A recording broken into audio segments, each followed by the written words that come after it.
Hello friends, welcome to UK तैयारी। आज हम डिस्कस करेंगे विश्वविद्यालय अनुदान आयोग से संबंधित कुछ महत्वपूर्ण प्रश्नों को। तो चलिए स्टार्ट करते हैं। फर्स्ट क्वेश्चन है इसमें, विश्वविद्यालय अनुदान आयोग की स्थापना कब हुई? ठीक है, तो इसका जो आंसर है वो है 1956। विश्वविद्यालय अनुदान आयोग की स्थापना 1956 यानी कि 1956 में हुई थी। नेक्स्ट है, विश्वविद्यालय अनुदान आयोग का गठन किसकी सिफारिश पर किया गया? तो जो विश्वविद्यालय अनुदान आयोग का जब गठन किया गया तो वह डॉक्टर सर्वपल्ली राधाकृष्णन के सिफारिश पर किया गया, जिन्होंने कि विश्वविद्यालय शिक्षा आयोग 1948 का गठन भी किया था, जिसे हम राधाकृष्णन आयोग के नाम से भी जानते हैं। तो उसी दौरान ही विश्वविद्यालय शिक्षा आयोग का जब गठन किया गया था तो उसमें कुछ कमियां पाई गई थी उस आयोग में, तो उसको ही मद्देनज़र देखते हुए डॉक्टर सर्वपल्ली राधाकृष्णन ने विश्वविद्यालय अनुदान आयोग की सिफारिश की थी। ओके, आगे बढ़ते हैं नेक्स्ट क्वेश्चन पर। विश्वविद्यालय अनुदान आयोग का मुख्यालय कहाँ स्थित है? तो विश्वविद्यालय अनुदान आयोग, जिसे हम यूजीसी भी कहते हैं, यूनिवर्सिटी ग्रांट्स कमीशन जिसे हम कहते हैं, तो उसका जो मुख्यालय है वो है न्यू दिल्ली में, नई दिल्ली में। ओके, आगे बढ़ते हैं। नेक्स्ट क्वेश्चन है, विश्वविद्यालय अनुदान आयोग के अन्य कार्यक्षेत्र कहाँ हैं? ठीक है, तो जो विश्वविद्यालय अनुदान आयोग के तो जो मुख्यालय तो नई दिल्ली में हो गया, लेकिन अन्य जो पूरे भारत में जो अन्य कार्यक्षेत्र हैं तो वह कौन कौन से हैं? पहले तो देख लीजिए कि टोटल जो क्षेत्र हैं वो 6 क्षेत्र हैं विश्वविद्यालय अनुदान आयोग के, और जो है कि पुणे में, भोपाल, कोलकाता, हैदराबाद, गुवाहाटी एंड बेंगलुरु में। ठीक है, तो इन 6 जगहों पर विश्वविद्यालय अनुदान आयोग के कार्यक्षेत्र हैं। ओके, आगे है इसमें नेक्स्ट क्वेश्चन देखिए, विश्वविद्यालय अनुदान आयोग में कितने सदस्य होते हैं? तो विश्वविद्यालय अनुदान आयोग में तो पहला एक अध्यक्ष होता है, ठीक है, फिर उपाध्यक्ष होता है, फिर जो उसके अलावा 10 सदस्य भी होते हैं। फिर है इसमें नेक्स्ट देखिए, इसमें विश्वविद्यालय अनुदान आयोग का जो सदस्यों का जो कार्यकाल होता है वो कितना होता है? तो अध्यक्ष का जो कार्यकाल होता है वो 5 वर्ष का होता है। उपाध्यक्ष और अन्य जो सदस्य होते हैं उनका जो कार्यकाल होता है वो 3 वर्ष का होता है। ओके, नेक्स्ट देखिए इसमें, विश्वविद्यालय अनुदान आयोग के सदस्य किस क्षेत्र से जुड़े होते हैं? तो जो इसमें कार्यरत जो सदस्य होते हैं तो वह किस किस क्षेत्र से जुड़े होते हैं?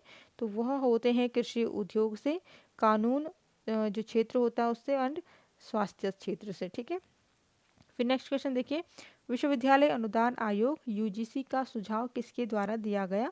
तो देखिए हमने पहले भी डिस्कस किया था, विश्वविद्यालय शिक्षा आयोग 1948 के द्वारा ही विश्वविद्यालय अनुदान आयोग का सुझाव दिया गया। ओके, आगे है इसमें, विश्वविद्यालय अनुदान आयोग की सर्वप्रथम नींव कब रखी गई?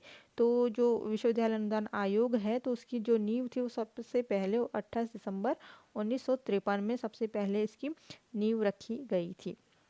फिर है, विश्वविद्यालय अनुदान आयोग यूजीसी की नींव किसने रखी? तो यह रखी थी मौलाना अबुल कलाम, जो कि उस वक्त के शिक्षा मंत्री रहे थे, तो उनके द्वारा ही विश्वविद्यालय अनुदान आयोग की नींव रखी गई थी। अगला क्वेश्चन है, विश्वविद्यालय अनुदान आयोग के प्रथम अध्यक्ष कौन थे? तो विश्वविद्यालय अनुदान आयोग के प्रथम अध्यक्ष थे शांति स्वरूप भटनागर, एस भटनागर भी जिन्हें हम कहते हैं शॉर्ट में।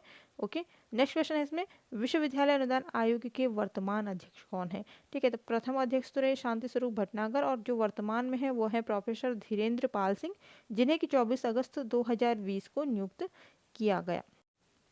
नेक्स्ट क्वेश्चन है इसमें, विश्वविद्यालय अनुदान आयोग के मुख्य कार्य क्या हैं? तो इसमें देखिए, जो विश्वविद्यालय अनुदान आयोग के जो कार्य हैं वो कौन कौन से हैं? तो पहला कार्य देखिए, विश्वविद्यालय के निर्माण की अनुमति तथा मान्यता देना। ठीक है, तो विश्वविद्यालय का निर्माण की जो अनुमति भी दी जाती है तो वह विश्वविद्यालय अनुदान आयोग के द्वारा दी जाती है। ठीक है, नेक्स्ट आता है इसमें, विश्वविद्यालय के नियम और नीतियों का निर्माण करना। कौन कौन से नियम बनेंगे उनका भी विश्वविद्यालय अनुदान आयोग ही इसका निर्धारण करता है। फिर है, विश्वविद्यालय को उनकी आवश्यकता अनुसार अनुदान, जिसे कि आर्थिक सहायता भी कहते हैं, वह प्रदान करता है। कौन? विश्वविद्यालय अनुदान आयोग के द्वारा। ठीक है, फिर है, शिक्षक शिक्षा हेतु नवीन पाठ्यक्रम का निर्धारण करना तथा शिक्षक बनने के लिए आवश्यक न्यूनतम योग्यताओं का निर्धारण करना। तो ये सारी चीज़ों का कौन निर्धारण करता है? विश्वविद्यालय अनुदान आयोग ही, क्योंकि जो शिक्षक शिक्षा के लिए जो पाठ्यक्रम होता है वो क्या होना चाहिए इसका भी निर्धारण करता है विश्वविद्यालय अनुदान आयोग। और शिक्षक बनने के लिए विश्वविद्यालय का जो शिक्षक होता है उसके शिक्षक बनने के लिए जो न्यूनतम जो अर्हताएं होती हैं, जो क्या योग्यता होनी चाहिए, वह भी विश्वविद्यालय अनुदान आयोग ही डिसाइड करता है। ओके, आगे बढ़ते हैं। नेक्स्ट क्वेश्चन है राष्ट्रीय योग्यता परीक्षा यानी कि नेशनल एलिजिबिलिटी टेस्ट नेट जिसे हम शॉर्ट में कहते हैं का आयोजन कौन करता है? तो इस जो देखिए राष्ट्रीय जो योग्यता परीक्षा जो होती है तो इसका आयोजन भी विश्वविद्यालय अनुदान आयोग ही करता है। फिर है राष्ट्रीय अनुदान आयोग के आदर्श वाक्य क्या है या प्रतीक वाक्य जिसे हम कहते हैं, तो यह है ज्ञान विज्ञान विमुक्ति। ज्ञान विज्ञान विमुक्ति राष्ट्रीय अनुदान आयोग के आदर्श वाक्य हैं। ओके, नेक्स्ट क्वेश्चन है इसमें 1945 में किन 3 विश्वविद्यालयों की देखरेख के लिए यूजीसी का गठन किया गया था? तो 1945 में 3 विश्वविद्यालय ऐसे थे जिसके लिए कि यूजीसी का गठन किया गया था। तो वह विश्वविद्यालय कौन कौन से थे? वह थे दिल्ली विश्वविद्यालय, अलीगढ़ मुस्लिम विश्वविद्यालय, बनारस हिंदू विश्वविद्यालय। ठीक है, तो ये 3 मुख्य जो विद्यालय थे जिनके लिए कि 1945 में यूजीसी का गठन सर्वप्रथम किया गया। तो फ्रेंड्स ये थे विश्वविद्यालय अनुदान आयोग से संबंधित कुछ महत्वपूर्ण प्रश्न।